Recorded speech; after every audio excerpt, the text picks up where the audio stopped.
Et quand les représentants des peuples autochtones viennent aux Nations Unies, c'est tous pour dire attention, nous sommes en voie de destruction, attention, nous avons des compagnies occidentales sur le dos, et si on ne fait rien, nous allons disparaître. Tous le disent. C'est 400 millions de personnes. Or, ils sont extrêmement importants. Ils disent, alors ça c'est à vérifier, mais ils prétendent qu'ils gèrent 80% de la biodiversité mondiale. Ils sont toujours dans des endroits de nature. Donc ils détiennent encore les derniers endroits vierges ou les endroits protégés de la forêt. Donc ils disent nous sommes 400 millions, nous gérons 80% de la biodiversité mondiale et nous sommes les gardiens collectivement, on va dire, de la spiritualité de la terre-mère, c'est-à-dire les derniers vestiges du féminin spirituel qui a disparu dans nos sociétés, écrasé soit par les religions patriarcales, soit par le monde laïque ou qui refuse toute forme de spiritualité. Donc ils détiennent des trésors et ils sont importants puisqu'ils nous proposent aujourd'hui un dialogue. Donc, de même que José, à peu près tous les peuples autochtones du monde aujourd'hui sont prêts à discuter. Et sont prêts à discuter et à nous expliquer leur vision du monde et à réfléchir à comment on peut résoudre la crise globale dans laquelle nous rentrons. Parce que nous rentrons dans une crise globale. Aujourd'hui, je pense qu'il est clair pour tout le monde que ça a démarré. La semaine passée, le premier peuple autochtone d'Amérique du Nord, en Louisiane du Sud, vient de quitter son île. Ne peut plus vivre, monter des eaux. Donc c'est les premiers réfugiés climatiques d'Amérique, c'est fait, ça vient de se produire. Et c'est parti, c'est-à-dire que, enfin je vais dire une chose peut-être un peu dure, mais c'est trop tard, c'est-à-dire que le problème est enclenché. C'est fait. Donc nous n'arrêterons plus le problème du réchauffement climatique, c'est parti. Nous sommes le nez dessus, et comme disait Victor Hugo, dans notre temps, l'avenir vient vite. Donc la muraille, elle est devant nous, elle est placée à 2050 par les scientifiques, c'est dans 30 ans. Quoi qu'on fasse, on ne l'évitera pas. Mais nous pouvons encore éviter le pire, c'est-à-dire que nous ne pouvons plus éviter le problème, nous pouvons éviter le problème maximal. Ceux qui étaient là à la conférence de Paul Jorion ici, ben, il a bien dit, le problème maximal, c'est dans 3 générations, l'extinction de l'espèce. C'est bien ce qu'il a dit, 3 générations. C'est très très court. C'est demain. Alors on peut discuter sur les 3 générations, c'est peut-être 5. C'est quand même court. Et alors ça va dépendre de ce qu'on fait maintenant. Un problème, on va l'avoir. Maintenant, on peut ne pas avoir le problème maximal. Et là-dessus, les peuples autochtones ont des idées et sont nos alliés. Alors moi, c'est le message que je veux porter, ça j'aimerais bien discuter, c'est-à-dire que aujourd'hui, beaucoup de choses se passent et c'est bien, enfin formidable. Bon, le film Demain est un succès formidable avec plein d'idées géniales dedans. Donc moi, je soutiens à fond ce genre d'initiative. Tout ce mouvement de la transition qui existe, ici comme ailleurs, pour tous ces gens-là, je vous tiens à dire que les autochtones, les peuples autochtones sont des alliés possibles. Et c'est des alliés non seulement parce qu'ils demandent à ce qu'on les soutienne pour tenter de maintenir là où ils vivent et donc de maintenir aussi ces territoires intacts. Et s'il est vrai qu'ils détiennent 80% de la biodiversité mondiale, c'est évidemment très important, y compris pour notre propre survie, qu'on ne déchire pas plus le tissu de la biodiversité. Mais ils peuvent aussi nous aider à penser le problème. Donc non seulement nous pouvons les aider, mais ils peuvent nous aider et ils aimeraient le faire, à condition qu'on les écoute.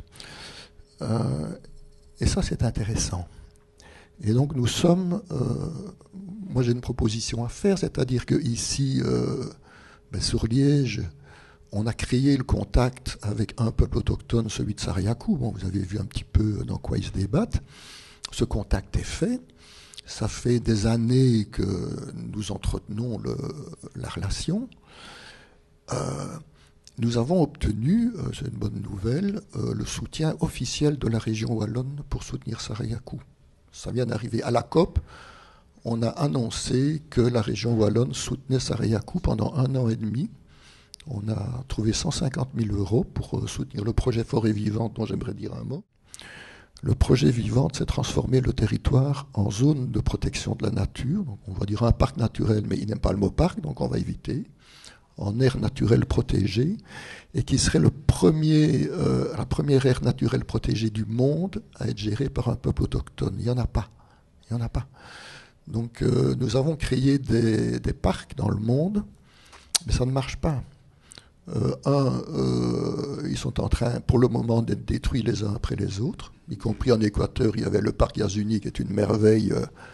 Elle est passée à l'exploitation pétrolière. Donc même un parc protégé par l'UNESCO n'est plus une garantie que ça fonctionne. Donc les parcs sont en train de tomber, comme un château de cartes.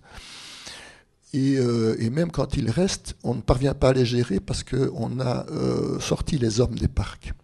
C'est des espaces vides. On a considéré que les hommes étaient les ennemis de la nature, et donc on a créé des espaces sans hommes, ou alors on en a fait du pur folklore. Ça ne marche pas. Et l'UICN qui gère les parcs dans le monde est conscient qu'il y a un problème. Il y a du braconnage, on tue les éléphants dans les parcs, on ne parvient plus à les protéger.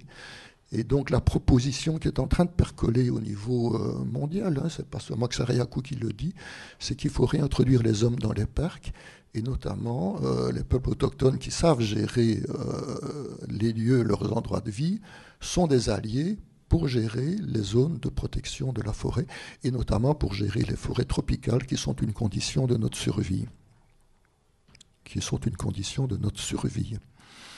Et nous ne gérerons pas les forêts tropicales sans protéger les peuples autochtones qui vivent dedans. C'est impossible, ça ne marche pas. Donc c'est ça ou crever, en fait. Et des peuples autochtones, il y en a partout. Dans toutes les forêts tropicales, il y en a. Donc si le modèle que nous sommes en train de créer avec Sarayaku fonctionne, nous créons un projet pilote reproductible. Et nous sommes ici à Liège, dans l'épicentre du soutien à Sarayaku, qui est en train de créer ce projet pilote. Et la région wallonne est partenaire, c'est fait. Vous voyez que Sarayaku est un partenaire intellectuel, pratique et intellectuel. Et je tiens à le dire, je commence à le faire savoir, c'est la première fois que je l'annonce publiquement, c'est pour ça que je te remercie de m'avoir invité, mais je vais continuer à le faire savoir et à le dire, et je vous demande, si vous êtes des partenaires possibles, de venir vers moi, et que nous gardions des contacts après aujourd'hui, parce que nous allons essayer de réunir au niveau local, c'est-à-dire au niveau liégeois de la ville et puis de la région liégeoise, un maximum de partenaires pour soutenir tous ces projets et pour pouvoir inviter régulièrement des délégations de Sarayaku à Liège pour pouvoir dialoguer avec eux.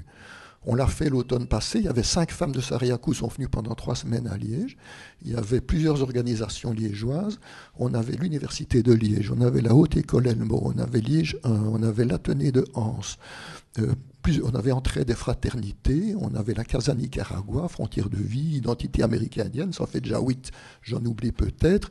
Moi, je voudrais réunir toutes les forces vives de la région ici. Et c'est ouvert à tout le monde, parce que Sarayaku est au milieu. Moi, on peut parler avec tout le monde. Ça peut être aussi bien du monde laïque que chrétien, franc-maçon, mystique, athée. J'ai aucun problème avec ça. Aucun problème. On est ouvert à tous. On aimerait bien réunir tout le monde, mais dans une perspective de transformation, avec un problème pratique, c'est comment est-ce qu'on peut devenir une ville en transition.